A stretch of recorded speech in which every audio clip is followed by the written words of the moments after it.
Duchovný boj a moc vyznaného slova. V kresťanskom živote prebieha neustály zápas, ktorý sa odohráva predovšetkým v ľudskej mysli. Princíp tohto boja spočíva v skutočnosti, že vyslovené slovo má schopnosť usmerniť a zastaviť prúd vnútorných myšlienok. Keď človek hovorí nahlas, jeho myseľ sa musí sústrediť na to, čo vyjadrujú ústa.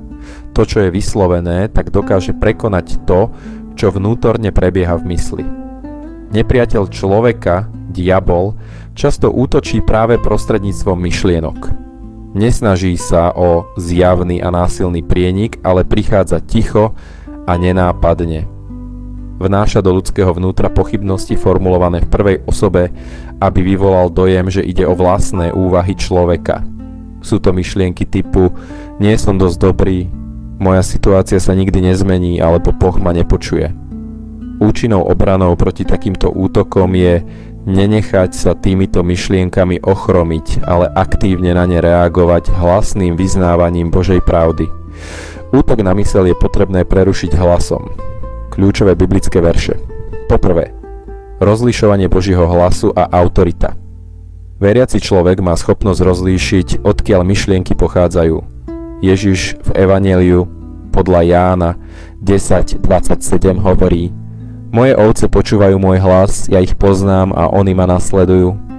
Boh dal človeku duchovnú moc postaviť sa tomuto vplyvu, čo potvrdzuje text v Evanjeliu podľa Lukáša 10.19.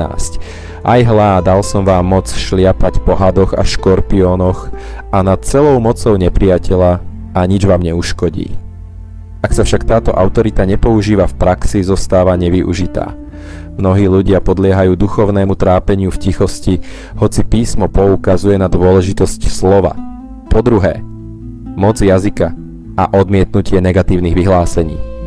Kniha Prísloví 18.21 pripomína dôležitosť toho, čo človek vypúšťa z úst.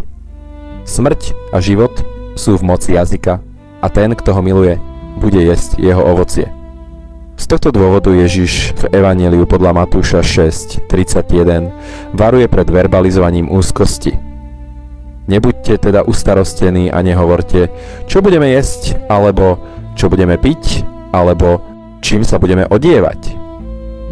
Tento príkaz naznačuje, že človek by nemal dávať priestor negatívnym myšlienkam tým, že ich vysloví. Slová majú váhu a Bohom premenený človek má v sebe Ducha Svätého, o ktorom sa v 1. Jánovom liste 4.4 píše: Väčší je ten, ktorý je vo vás, ako ten, čo je vo svete. Doplnené biblické súvislosti. Na hĺbšie pochopenie tohto princípu slúžia ďalšie pasáže z písma, ktoré priamo opisujú boj s myšlienkami a dôležitosť odporu. Zajatie každej myšlienky. Apoštol Pavol v 2. liste Korinským 10.4-5 jasne definuje, kde sa bojuje a ako sa zbrane používajú. Veď zbrane nášho boja nie sú telesné, ale od Boha majú moc zboriť hradby. Nimi búrame špekulácie a každú pýchu, čo sa dvíha proti poznaniu Boha, a každú myšlienku podrobujeme do poslušnosti Kristovej. Aktívny odpor slovom, list Jakubov 4.7 ukazuje, že nepriateľ neustúpi sám od seba, ale reaguje na aktívny odpor.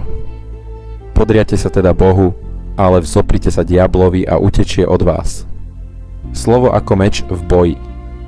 V opise duchovnej výzbroje v liste Efeským 6.17 je Božie slovo jedinou útočnou zbraňou veriaceho. A vezmite si aj príľbu spasenia a meč ducha, ktorým je slovo Božie. Záver duchovný zápas si vyžaduje aktivitu. Keď bol Ježiš pokúšaný na púšti, Matúš 4, nezostal potichu a nepremýšľal o návrhoch nepriateľa. Na každý útok odpovedal nahlas citovaním písma. Je napísané. Tento príklad ukazuje, že vnútorný tlak a sužujúce myšlienky sa nezastavia ignorovaním, ale tým, že sa voči nim aktívne vyzná Božie slovo. Amen.